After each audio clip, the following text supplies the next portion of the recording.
परिंदे। निर्मल वर्मा। अंधेरे कॉरिडोर में चलते हुए लतिका ठिठक गई। दीवार का सहारा लेकर उसने लैंप की बत्ती बढ़ा दी। सीढ़ियों पर उसकी छाया एक बेडौल कटी फटी आकृति खींचने लगी। 7 नंबर कमरे से लड़कियों की बातचीत और हंसी ठहाकों का स्वर अभी तक आ रहा था। लतिका ने दरवाज़ा खटखटाया। शोर अचानक बंद हो गया। कौन है? लतिका चुप खड़ी रही। कमरे में कुछ देर तक खुसर पुसर होती रही। फिर दरवाजे की चिटखनी के खुलने का स्वर आया। लतिका कमरे की देहरी से कुछ आगे बढ़ी। लैंप की झपकती लौ में लड़कियों के चेहरे सिनेमा के पर्दे पर ठहरे हुए क्लोजअप की भांति उभरने लगे। कमरे में अंधेरा क्यों कर रखा है? लतिका के स्वर में हल्की सी झिड़की का आभास था। लैंप में तेल ही खत्म हो गया मैडम। यह सुधा का कमरा था, इसलिए उसे ही उत्तर देना पड़ा। हॉस्टल में शायद वह सबसे अधिक लोकप्रिय थी, क्योंकि सदा छुट्टी के समय या रात को डिनर के बाद आसपास के कमरों में रहने वाली लड़कियों का जमघट उसी के कमरे में लगा जाता था। देर तक गपशप हंसी मजाक चलता रहता। तेल के लिए करीमुद्दीन से क्यों नहीं कहा? कितनी बार कहा मैडम, लेकिन उसे याद रहे तब तो। कमरे में हंसी की फुहार एक कोने से दूसरे कोने तक फैल गई। लतिका के कमरे में आने से अनुशासन की जो घुटन घिर आई थी वह अचानक बह गई। करीमुद्दीन हॉस्टल का नौकर था। उसके आलस और काम में ताल मटोल करने के किस्से हॉस्टल की लड़कियों में पीढ़ी दर पीढ़ी चले आते थे। लतिका को हठात कुछ स्मरण हो गया। अंधेरे में लैंप घुमाते हुए चारों ओर निगाहें दौड़ाई। कमरे में चारों ओर घेरा बनाकर वे बैठी थी, पास पास एक दूसरे से सटकर। सबके चेहरे परिचित थे, किंतु लैंप के पीले मध्यम प्रकाश में मानो कुछ बदल गया था, या जैसे वह उन्हें पहली बार देख रही थी। जूली, अब तक तुम इस ब्लॉक में क्या कर रही हो? जूली खिड़की के पास पलंग के सिरहाने बैठी थी। उसने चुपचाप आंखें नीची कर ली। लैंप का प्रकाश चारों ओर से सिमटकर अब केवल उसके चेहरे पर गिर रहा था। नाइट रजिस्टर पर दस्तखत कर दिए? हाँ मैडम। फिर? लतिका का स्वर कड़ा हो गया। जूली सकुचाकर खिड़की से बाहर देखने लगी। जब से लतिका इस स्कूल में आई है, उसने अनुभव किया कि हॉस्टल के इस नियम का पालन डांट फटकार के बावजूद भी नहीं किया जाता। नाइट रजिस्टर पर दस्तखत करने के बाद अपना ब्लॉक छोड़ने पर कड़ी पाबंदी है, किंतु किसी न किसी बहाने से प्रत्येक लड़की इसका उल्लंघन करती है। मैडम, कल से छुट्टियां शुरू हो जाएंगी, इसलिए आज रात हम सब ने मिलकर। और सुधा पूरी बात न कहकर हेमंती की ओर देखते हुए मुस्कुराने लगी। हेमंती के गाने का प्रोग्राम है, आप भी कुछ देर बैठिए ना मैडम। लतिका खिसियानी सी हो आई। इस समय यहाँ आकर उसने इनके मज़े को किरकिरा कर दिया। इस छोटे से हिल स्टेशन पर रहते आज उसे अरसा हो गया, लेकिन कब समय पतझड़ और गर्मियों का घेरा पार कर सर्दियों की छुट्टियों की गोद में सिमट जाता है, उसे कभी याद नहीं रहता। चोरों की तरह चुपचाप उसने अपने पांव देहरी से बाहर कर लिए। उसके चेहरे का तनाव ढीला पड़ गया। वह मुस्कुराने लगी। मेरे संग स्नोफॉल देखने कोई नहीं ठहरेगा? मैडम, छुट्टियों में क्या आप घर नहीं जा रही हैं? सब लड़कियों की आंखें उस पर जम गई। अभी कुछ पक्का नहीं है। I love the snowfall. Latika को लगा कि यही बात उसने पिछले साल भी कही थी, और शायद पिछले से पिछले साल भी। उसे लगा मानो लड़कियां उसे संदेह की दृष्टि से देख रही हैं, मानो उन्होंने उसकी बात पर विश्वास नहीं किया। उसका सिर चकराने लगा, मानो बादलों का स्याह झुरमुट किसी अनजाने कोने से उठकर उसे अपने में डुबो लेगा। वह थोड़ा सा हंसी, फिर धीरे से उसने सिर को झटक दिया। जूली, तुमसे कुछ काम है। अपने ब्लॉक में जाने से पहले मुझसे मिल लेना। Well, good night. लतिका ने अपने पीछे दरवाज़ा बंद कर दिया। Good night madam, good night, good night. Corridor की सीढ़ियाँ न उतरकर लतिका रेलिंग के सहारे खड़ी हो गई। लैंप की बत्ती को नीचे घुमाकर कोने में रख दिया। बाहर धुंध की नीली तहें इतनी घनी हो चली थी कि उन्हें चाकू से छीला जा सकता था। लॉन पर लगे हुए चीड़ के पत्तों की सरसराहट हवा के झोंकों के संग कभी तेज, कभी धीमी होकर भीतर बह आती थी। हवा में कुनकुनी सर्दी का आभास पाकर लतिका के मस्तिष्क में कल से आरंभ होने वाली छुट्टियों का ध्यान भटक आया। उसने आंखें मूंद ली।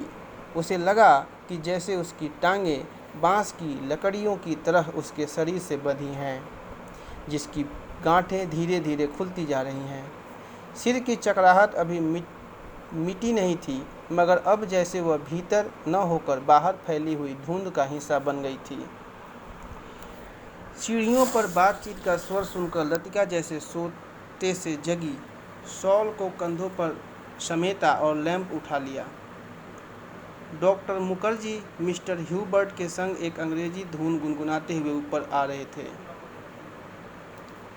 सीढ़ियों पर अंधेरा था और ह्यूबर्ट को बार बार अपनी छड़ी से रास्ता टटोलना पड़ता था। लतिका ने 2-4 सीढ़ियाँ उतरकर लैंप को नीचे झुका दिया। Good evening doctor, good evening mister Hubert. Thank you miss Latika. Hubert के स्वर में कृतज्ञता का भाव था। सीढ़ियाँ चढ़ने से उसकी सांस तेज हो गई थी और वह दीवार से सटा हुआ हाँफ रहा था। लैंप के प्रकाश में उसके चेहरे का पीलापन ताम्रवर्णित हो आया था, जिन पर उभरी हुई हड्डियों का उतार चढ़ाव अधिक तीखा सा हो गया था। यहाँ अकेली क्या कर रही हो मिस लतिका? डॉक्टर ने होठों के भीतर से सीटी बजाई। चेकिंग करके लौट रही थी। आज इस समय ऊपर कैसे आना हुआ मिस्टर ह्यूबर्ट? ह्यूबर्ट ने मुस्कुराकर अपनी छड़ी डॉक्टर के कंधों से छुआ दी। इनसे पूछो, यही मुझे ज़बरदस्ती घसीट लाए हैं। मिस लतिका, हम आपको निमंत्रण देने आ रहे थे। आज रात मेरे कमरे में एक छोटा सा कंसर्ट होगा, जिसमें मिस्टर ह्यूबर्ट सोपा और चेखोवस्की के कंपोजिशन बजाएंगे और फिर क्रीम कॉफ़ी पी जाएगी। और उसके बाद यदि समय रहा तो पिछले साल हमने जो गुनाह किए हैं उन्हें हम सब मिलकर कन्फेस करेंगे। डॉक्टर मुखर्जी के चेहरे पर भरी मुस्कान खेल गई। डॉक्टर, मुझे माफ़ करें, मेरी तबीयत कुछ ठीक नहीं है। चलिए, यह ठीक रहा। फिर तो आप वैसे भी मेरे पास आती। डॉक्टर ने धीरे से लतिका के कंधों को पकड़कर अपने कमरे की ओर मोड़ दिया। डॉक्टर मुखर्जी का कमरा ब्लॉक के दूसरे सिरे पर टेरेस से जुड़ा हुआ था। वह आधे बर्मी थे, जिसके चिन्ह उनकी थोड़ी दबी हुई नाक और छोटी छोटी चंचल आंखों से लक्षित हो जाते थे। बर्मा पर जापानियों का आक्रमण होने के बाद वह इस छोटे से पहाड़ी शहर में आ बसे थे। प्राइवेट प्रैक्टिस के अलावा वह कॉन्वेंट स्कूल में हाइजीन फिजियोलॉजी भी पढ़ाया करते थे और इसलिए उनको स्कूल के हॉस्टल में ही एक कमरा रहने के लिए दे दिया गया था। कुछ लोगों का कहना था कि बर्मा से आते हुए रास्ते में उनकी पत्नी की मृत्यु हो गई थी, लेकिन इस संबंध में निश्चित रूप से कुछ नहीं कहा जा सकता, क्योंकि डॉक्टर स्वयं कभी अपनी पत्नी की चर्चा नहीं उठाते। बातों के दौरान डॉक्टर अक्सर कहा करते, मरने से पहले मैं एक दफ़ा बर्मा ज़रूर जाऊंगा, और तब एक क्षण के लिए उनकी आंखों में एक नमी सी छा जाती। लतिका चाहने पर भी उनसे कुछ पूछ नहीं पाती। उसे लगता कि डॉक्टर नहीं चाहते कि कोई उनके अतीत के संबंध में प्रश्न पूछे या सहानुभूति प्रकट करे। दूसरे ही क्षण अपनी गंभीरता को दूर ठेलते हुए वह हंस पड़ते, एक सूखी सिनिकल हंसी। होम सिकनेस ही एक ऐसी बीमारी है जिसका इलाज करना किसी डॉक्टर के बस की बात नहीं। टेरेस पर मेज कुर्सियां बिछा दी गई और भीतर कमरे में पर्कुलेटर में कॉफ़ी का पानी चढ़ा दिया गया। सुना है अगले 2-3 वर्षों में यहाँ पर बिजली का इंतजाम हो जाएगा, डॉक्टर ने स्प्रिंट लैंप जलाते हुए कहा। यह बात तो पिछले 10 सालों से सुनने में आ रही है। कहते हैं अंग्रेज़ों ने एक लंबी चौड़ी स्कीम बनाई थी, पता नहीं उसका क्या हुआ। ह्यूबर्ट आराम कुर्सी पर अथलेटा सा लॉन की ओर देख रहा था। लतिका कमरे से 2 मोमबत्तियां ले आईं, मेज के दोनों सिरों पर टिकाकर उन्हें जला दिया गया। टेरेस का अंधेरा फीके पीले प्रकाश के इर्द गिर्द सिमटने लगा। एक घनी नीरवता चारों ओर घिरने लगी। हवा में चीड़ के वृक्षों की साएं साएं दूर दूर तक फैली पहाड़ियों और घाटियों में अजीब सी सीटियों की गूंज छोड़ती जा रही थी। इस बार शायद बर्फ़ जल्दी गिरेगी। अभी से हवा में एक सर्द खुश्की सी महसूस होती है। डॉक्टर का सिगार अंधेरे में लाल बिंदी सा चमक रहा था। पता नहीं मिस वुड को स्पेशल सर्विस का गोरख धंधा क्यों पसंद आता है। छुट्टियों में घर जाने से पहले क्या यह ज़रूरी है कि लड़कियां फादर एलमंड का सरमन सुने? ह्यूबर्ट ने कहा। पिछले 5 साल में मैं सुनता आ रहा हूँ, फादर एलमंड के सरमन में कहीं हेर फेर नहीं होता। डॉक्टर को फादर एलमंड एक आंख नहीं सुहाते थे। लतिका कुर्सी पर आगे झुककर प्यालों में कॉफ़ी उड़ेलने लगी। हर साल स्कूल बंद होने के दिन यही 2 प्रोग्राम होते हैं, चैपल में स्पेशल सर्विस और उसके बाद दिन में पिकनिक। लतिका को याद आया पहला साल जब वह डॉक्टर के संग पिकनिक के बाद क्लब गई थी। डॉक्टर बार में बैठे थे। बाल रूम कुमाऊँ रेजिमेंट के अफसरों से भरा हुआ था। कुछ देर तक बिलियर्ड का खेल देखने के बाद जब वह वापस घर की ओर लौट रही थी तब उसने दाईं ओर क्लब की लाइब्रेरी में देखा, किंतु उसी समय डॉक्टर मुखर्जी पीछे से आ गए थे। मिस लतिका, यह मेजर गिरीश नेगी हैं। बिलियर्ड रूम से आते हुए हंसी ठहाकों के बीच वह नाम दब सा गया था। वह किसी पुस्तक के बीच अंगुली रखकर लाइब्रेरी की खिड़की के बाहर देख रहा था। हेलो डॉक्टर, वह पीछे मुड़ा।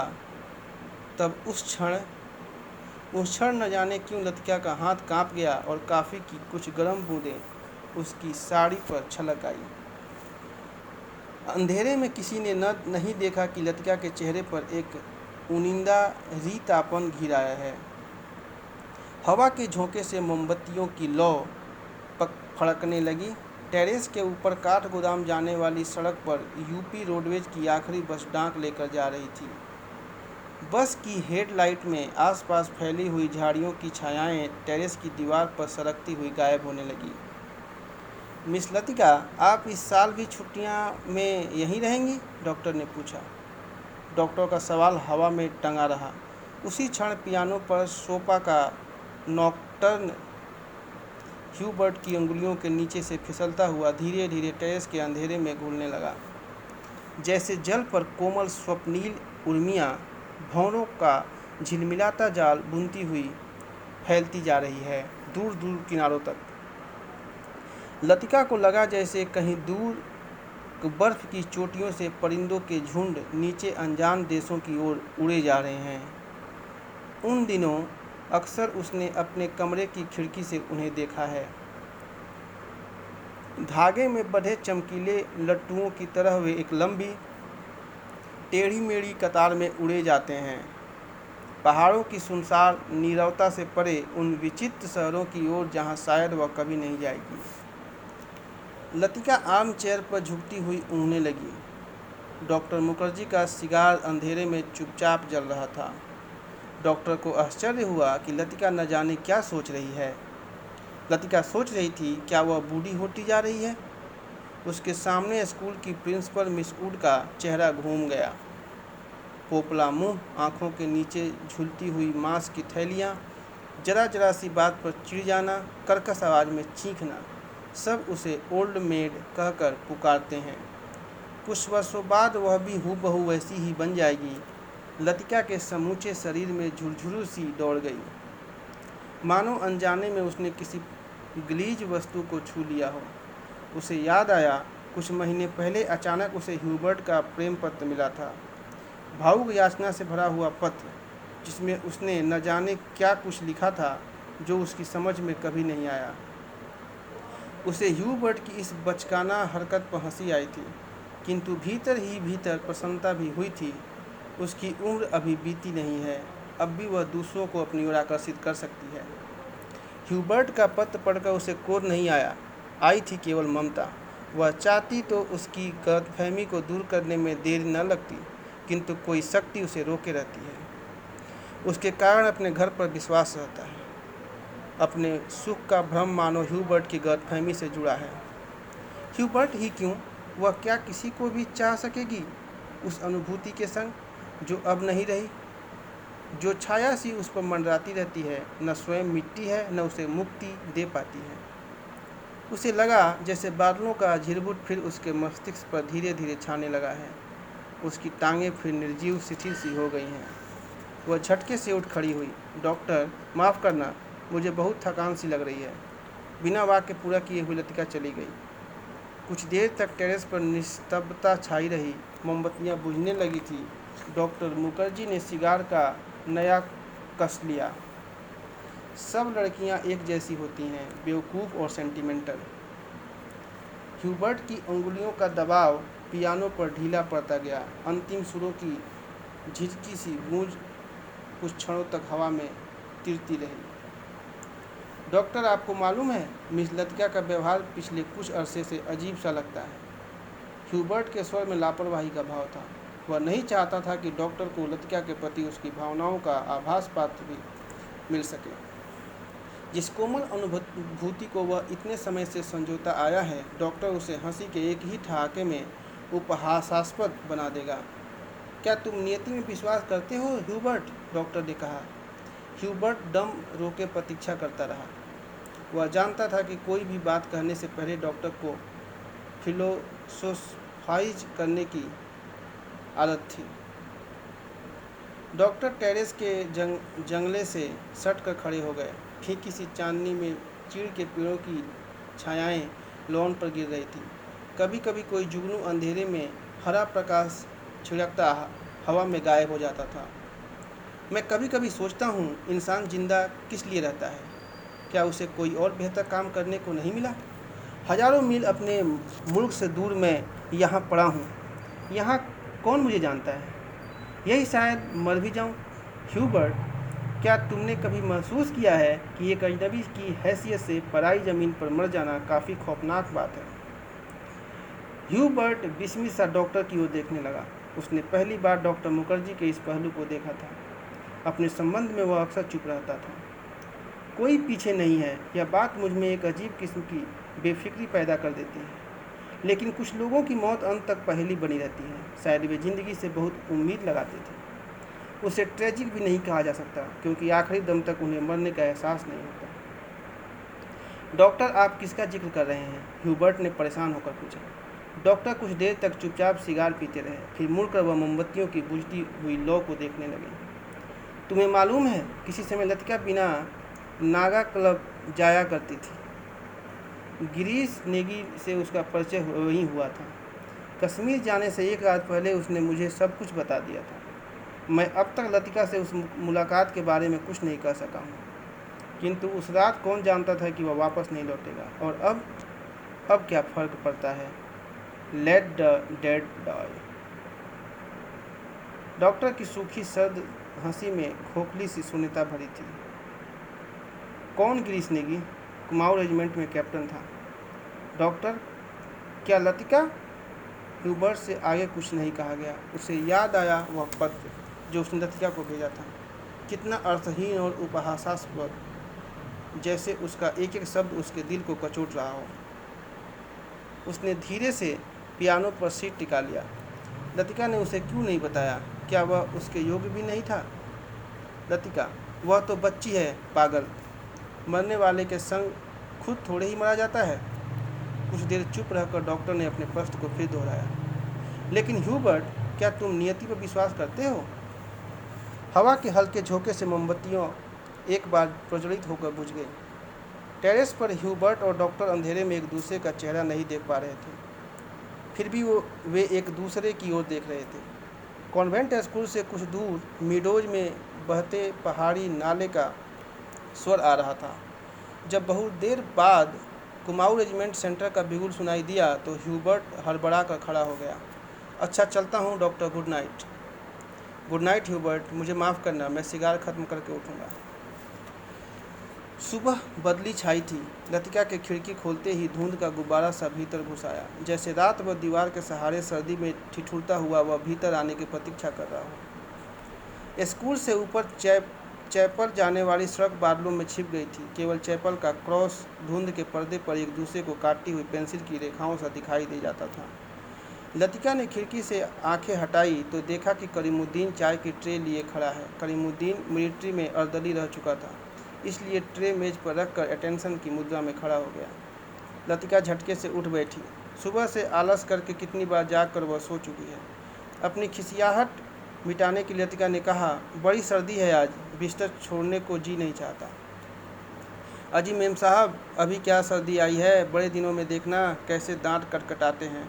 और करीमुद्दीन अपने हाथों को बालों में डाले हुए इस तरह सिकुड़ गया जैसे उन दिनों की कल्पना मात्र से उसे जाड़ा लगना शुरू हो गया हो। गंजे सिर पर दोनों तरफ के उसके बाल खिजाब लगाने से कत्थई रंग के भूरे हो गए थे। बात चाहे किसी विषय पर हो रही हो, वह हमेशा खींच तान कर उसे ऐसे क्षेत्र में घसीट लाता था जहां वह बेझिझक अपने विचारों को प्रकट कर सके। एक दफ़ा तो यहाँ लगातार इतनी बर्फ़ गिरी थी कि भुआली से लेकर डाक बंगले तक सारी सड़कें जाम हो गई। इतनी बर्फ़ थी मेम साहब कि पेड़ों के टहनियाँ तक सिकुड़कर तनों से लिपट गई थी, बिल्कुल ऐसे। और करीमुद्दीन नीचे झुककर मुर्गा सा बन गया। कब की बात है? लतिका ने पूछा। अब यह तो जोड़ हिसाब करके ही पता चलेगा मेम साहब, लेकिन इतना याद है कि उस वक्त अंग्रेज़ बहादुर यहीं थे।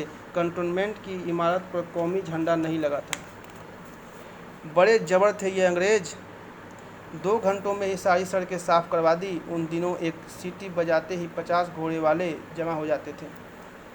तो अब सारे शेड खाली पड़े हैं। वे लोग अपनी खिदमत भी करवाना जानते थे। अब तो सब उजाड़ हो गया है। करीमुद्दीन उदास भाव से बाहर देखने लगा। आज यह पहली बार नहीं है कि जब लतिका करीमुद्दीन से उन बातें सुन रही है जब अंग्रेज़ बहादुर ने इस स्थान को स्वर्ग बना रखा था। आप छुट्टियों में इस साल भी यहीं रहेंगी मेम साहब? दिखता तो कुछ ऐसा ही है करीमुद्दीन, तुम्हें फिर तंग होना पड़ेगा। क्या कहती हैं मेम साहब, आपके रहने से हमारा भी मन लगा जाता है, वरना छुट्टियों में तो यहाँ कुत्ते लौटते हैं। तुम आज ज़रा मिस्त्री से कह देना कि इस कमरे की छत की मरम्मत कर जाए। पिछले साल बर्फ़ का पानी दरारों से टपकता रहता था। लतिका को याद आया कि पिछली सर्दियों में जब कभी बर्फ़ गिरती थी तो उसे पानी से बचने के लिए रात भर कमरे के कोने में सिमट कर सोना पड़ता था। करीमुद्दीन चाय की ट्रे उठाता हुआ बोला, ह्यूबर्ट साहब को तो शायद कल ही चले जाए। कल रात उनकी तबीयत फिर ख़राब हो गई। आधी रात के वक्त मुझे जगाने आए थे। कहते थे छाती में तकलीफ़ है, उन्हें यह मौसम नहीं रास आता। कह रहे थे लड़कियों की बस में वह भी कल ही चले जाएंगे। करीमुद्दीन दरवाज़ा बंद करके चला गया। लतिका की इच्छा हुई कि ह्यूबर्ट के कमरे में जाकर उनकी तबीयत की पूछताछ कराए, किंतु फिर न जाने क्यों स्लीपर पैरों में टंगे रहे और वह खिड़की के बाहर बादलों को उड़ता हुआ देखती रही। ह्यूबर्ट का चेहरा जब उसे देखकर सहमा सा दयनीय हो जाता है तब उसे लगता है कि वह अपनी मूक निरीह याचना में उसे कोस रहा है। न वह उसकी गलतफहमी को दूर करने का प्रयत्न कर पाती है, न उसे अपनी व्यवस्था की सफाई देने का साहस होता है। उसे लगता है कि इस जाले से बाहर निकलने के लिए वह धागे के जिस सिरे को पकड़ती है वह खुद एक गांठ बनकर रह जाता है। बाहर बूंदाबूंदी होने लगी थी। कमरे की टीन की छत खटखट बोलने लगी। लतिका पलंग से उठ खड़ी हुई, बिस्तर को तहा कर बिछाया, फिर पैरों में स्लीपरों को घसीटते हुए वह बड़े आईने तक आई और उसके सामने स्टूल पर बैठकर बालों को खोलने लगी। किंतु कुछ देर तक कंघी बालों में ही उलझी रही और वह गुमसुम सी आँख शीशे में अपना चेहरा ताकती रही। करीमुद्दीन को वह यह कहना याद ही नहीं रहा कि धीरे धीरे आग जलाने की लकड़ियाँ जमा कर ले। इन दिनों सस्ते दामों पर सूखी लकड़ियाँ मिल जाती हैं।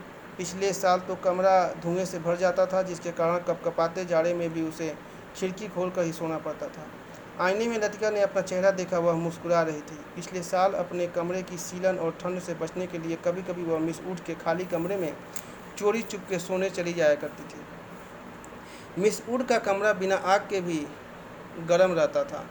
उनके गदीले सोफे पर लेटते ही आंख लग जाती थी। कमरा छुट्टियों में खाली पड़ा रहता है, किंतु मिस वुड से इतना नहीं होता कि 2 महीने के लिए उसके हवाले कर जाएं। हर साल कमरे में ताला ठोक जाती हैं। वह तो पिछले साल गुसलखाने में भीतर की साकल देना भूल गई थी, जिसे लतिका चोर दरवाजे के रूप में इस्तेमाल करती रहती थी। पहले साल अकेले में उसे बड़ा डर सा लगता था। छुट्टियों में सारे स्कूल और हॉस्टल के कमरे साए साए करने लगते हैं। डर के मारे उसे जब कभी नींद नहीं आती थी तब वह करीमुद्दीन को रात में देर तक बातों में उलझाई रहती। बातों में जब खोई सी वह सो जाती तब करीमुद्दीन चुपचाप लैंप बुझा कर चला जाता। कभी कभी बीमारी का बहाना करके वह डॉक्टर को बुलवा भेजती थी और बाद में बहुत जिद करके दूसरे कमरे में उनका बिस्तर लगवा देती। लतिका ने कंधे से बालों का गुच्छा निकाला और उसे बाहर फेंकने के लिए वह खिड़की के पास आ खड़ी हुई। बाहर छत की ढलान से बारिश के जल की मोटी सी धार बराबर लॉन पर गिर रही थी। मेछाछन आकाश में सड़कते हुए बादलों के पीछे पहाड़ियों के झुंड कभी उभर आते थे, कभी छिप जाते थे, मानो चलती हुई ट्रेन से कोई उन्हें देख रहा था। लतिका ने खिड़की से सिर बाहर निकाल लिया। हवा के झोंके से उसकी आंखें छिप गई। उसे जितने काम याद आते हैं उतना ही आलस घना होता जाता है। बस की सीटें रिजर्व करवाने के लिए चपरासी को रुपए देने हैं। जो सामान हॉस्टल की लड़कियां पीछे छोड़े जा रही हैं उन्हें गोदाम में रखवाना होगा। कभी कभी तो छोटी क्लास की लड़कियों को पैकिंग करवाने के काम में भी उसे हाथ बटाना पड़ता था। वह इन कामों से उबती नहीं। धीरे धीरे सब निपटते जाते हैं। कोई गलती इधर उधर रह जाती है तो सो बाद में सुधर जाती है। हर काम में किचकिच रहती है, परेशानी और दिक्कत होती है, किंतु देर सवेर इससे छुटकारा मिल ही जाता है। किंतु जब लड़कियों की आखिरी बस चली जाती है तब मन उचाट सा हो जाता है। खाली कॉरिडोर में घूमती वह कभी इस कमरे में जाती है और कभी उसमें। वह नहीं जान पाती कि अपने से क्या करे। दिल कभी भी नहीं टिक पाता, हमेशा भटका भटका सा रहता है। इस सब के बावजूद जब कोई सहज भाव से पूछ बैठता है, मिस लतिका, छुट्टियों में आप घर नहीं जा रही, तब वह क्या कहे। Ding dong ding. Special service के लिए स्कूल चैपल के घंटे बजने लगे थे। लतिका ने अपना सिर खिड़की के भीतर कर लिया। उसने झटपट साड़ी उतारी और पेटीकोट में ही कंधे पर तौलिया डाले गुसलखाने में घुस गई। Left right left left. Containment जाने वाली पक्की सड़क पर 4-4 की पंक्ति में कुमाऊं रेजिमेंट के सिपाहियों की एक टुकड़ी मार्च कर रही थी। फौजी बूटों की भारी खुरदरी आवाज़ें स्कूल चैपल की दीवारों से टकराकर भीतर प्रेयर हॉल में गूंज रही थी। ब्लेसिड और द मीक। फादर एलमंड एक एक शब्द चबाते हुए खखाते स्वर में सरमन ऑफ द माउंट पढ़ रहे थे। ईसा मसीह की मूर्ति के नीचे कैडलब्रियम के दोनों ओर मोमबत्तियां जल रही थी, जिनका प्रकाश आगे बेंचों पर बैठी हुई लड़कियों पर पड़ रहा था। पिछली लाइनों के बेंच अंधेरे में डूबे हुए थे, जहां लड़कियां प्रार्थना की मुद्रा में बैठी हुई सिर झुकाए एक दूसरे से खुसर खुसर कर रही थी। मिस वुड स्कूल सीजन के सफलतापूर्वक समाप्त हो जाने पर विद्यार्थियों और स्टाफ सदस्यों को बधाई का भाषण दे चुकी थी और अब फादर के पीछे बैठी हुई अपने में ही कुछ बड़बड़ा रही थी, मानो धीरे धीरे फादर को प्रॉम्प्ट कर रही हो। आमीन। फादर एलमंड ने बाइबिल पेज पर रख दी और प्रेयर बुक उठा ली। हाल की खामोशी क्षण भर के लिए टूट गई। लड़कियों ने खड़े होते हुए जानबूझकर बेंचों को पीछे ढकेला। बेंच फर्श पर रगड़ खाते सीटी बजाते हुए पीछे खिसक गए। हॉल के कोने से हंसी फूट पड़ी। मिस वुड का चेहरा तन गया, भ्रुकुटियाँ चढ़ गईं। फिर अचानक निस्तब्धता छा गई। हॉल के उस घुटे हुए धुंधलके में फादर का तीखा फटा हुआ स्वर सुनाई देने लगा। Jesus said, I am the light of the world, he that followeth me shall not walk in darkness but shall have the light of life। Doctor Mukherjee ने ऊब और उकताहट से भरी जम्हाई ली। कब यह किस्सा खत्म होगा? उन्होंने इतने ऊंचे स्वर में लतिका से पूछा कि वह सकुचाकर दूसरी ओर देखने लगी। स्पेशल सर्विस के समय डॉक्टर मुखर्जी के होठों पर व्यंग्यात्मक मुस्कान खेलती रहती थी और वह धीरे धीरे अपनी मूँछों को खींचते रहते थे। फादर एलमंड की वेशभूषा देखकर लतिका के दिल में गुदगुदी सी दौड़ गई। जब वह छोटी थी तो अक्सर यह बात सोचकर विस्मित हुआ करती थी कि क्या पादरी लोग सफ़ेद चोगे के नीचे कुछ नहीं पहनते? अगर धोखे से वह ऊपर उठ जाए तो? लेफ्ट लेफ्ट लेफ्ट मार्च करते हुए फौजी बूट चैपल से दूर होते जा रहे थे। केवल उनकी गूंज हवा में शेष रह गई थी। Him number 117। फादर ने प्रार्थना पुस्तक खोलते हुए कहा। हॉल में प्रत्येक लड़की ने डेस्क पर रखी हुई हिम बुक खोल ली। पन्नों के उलटने की खड़खड़ाहट फिसलती हुई एक सिरे से दूसरे सिरे तक फैल गई। आगे की बेंच से उठकर ह्यूबर्ट पियानो के सामने स्टूल पर बैठ गया। संगीत शिक्षक होने के कारण हर साल स्पेशल सर्विस के अवसर पर उसे कायर के संग पियानो बजाना पड़ता था। ह्यूबर्ट ने अपने रुमाल से नाक साफ की। अपनी घबराहट छिपाने के लिए ह्यूबर्ट हमेशा ऐसा ही किया करता था। कनखियों से हॉल की ओर देखते हुए उसने कांपते हाथों से हिम बुक खोली। Lead kindly light. पियानो के सुर दबे, झिझकते से मिलने लगे। घने बालों से ढकी ह्यूबर्ट की लंबी पीली अंगुलियां खुलने सिमटने लगी। कायर में गाने वाली लड़कियों के एक स्वर एक दूसरे से गूंथकर कोमल स्निग्ध लहरों में बीत गए। लतिका को लगा उसका जूड़ा ढीला पड़ गया है, मानो गर्दन के नीचे झूल रहा है। मिस वुड की आंख बचाकर लतिका ने चुपचाप बालों में लगे क्लिपों को कसकर खींच दिया। बड़ा झक्की आदमी है। सुबह मैंने ह्यूबर्ट को यहाँ आने से मना किया था, फिर भी चला गया, डॉक्टर ने कहा। लतिका को करीमुद्दीन की बात याद हो आई। रात भर ह्यूबर्ट को खांसी का दौरा पड़ा था, कल जाने के लिए कह रहे थे। लतिका ने सिर टेढ़ा करके ह्यूबर्ट के चेहरे की एक झलक पाने की विफल चेष्टा की। इतने पीछे से कुछ भी देख पाना संभव था। पियानो पर झुके हुए ह्यूबर्ट का केवल सिर दिखाई देता था। Lead kindly light. संगीत के सुर मानो एक ऊंची पहाड़ों पर चढ़कर हाँफती हुई सांसों को आकाश की आबाद शून्यता में बिखेरते हुए नीचे उतर रहे हैं। बारिश की मुलायम धूप चैपल के लंबे चौकोर शीशों पर झिलमिला रही है, जिसकी एक महीन चमकीली रेखा ईसा मसीह की प्रतिमा पर तिरछी होकर गिर रही है। मोमबत्तियों का धुआं धूप में नीली सी लकीर खींचता हुआ हवा में तीरने लगा है। पियानो के क्षणिक पौज में लतिका को पत्तों का परिचित मरमर कहीं दूर अनजानी दिशा से आता हुआ सुनाई दे जाता है। एक क्षण के लिए उसे भ्रम हुआ कि चैपल का फीका सा अंधेरा उस छोटे से प्रेयर हॉल के चारों कोने से सिमटता हुआ उसके आसपास घिर आया है, मानो कोई उसकी आंखों पर पट्टी बांधकर उसे यहाँ तक ले आया हो और अचानक उसकी आंखें खोल दी हो। उसे लगा कि जैसे मोमबत्तियों के धूमिल आलोक में कुछ भी ठोस वास्तविक न रहा हो। चैपल की छत, दीवारें, डेस्क पर रखा हुआ डॉक्टर का सुघड़ सुडौल हाथ और पियानो के सुर अतीत की धुंध को भेदते हुए स्वयं उस धुंध का भाग बनते जा रहे हैं। एक पगली सी स्मृति, एक उद्भ्रांत भावना चैपल के शीशों के परे पहाड़ी सूखी हवा में झुकी हुई वीपिंग विंडोज की कांपती टहनियाँ, पैरों तले चीड़ के पत्तों की धीमी सी चीर परिचित खड़खड़। वहीं पर गिरीश एक हाथ में मिलिट्री का खाकी हैट लिए खड़ा है, चौड़े उठे हुए सबल कंधे। अपना सिर वहाँ टिका दो तो जैसे सिमट कर खो जाएगा। चार्ल्स बोअर यह नाम उसने रखा था। वह झेंप कर हंसने लगता। तुम्हें आर्मी में किसने चुन लिया? मेजर बन गए हो, लेकिन लड़कियों से भी गए बीते हो। जरा जरा सी बात पर चेहरा लाल हो जाता है। यह सब वह कहती नहीं, सिर्फ सोचती भर थी। सोचा था कभी कहूँगी, वह कभी कभी नहीं आया। बुरंस का लाल फूल लाए हो न? झूठे। खाकी कमीज के जिस जेब पर बैज चिपके थे उसी में से मूसा हुआ बुरंस का फूल निकल आया। छी, सारा मुरझा गया।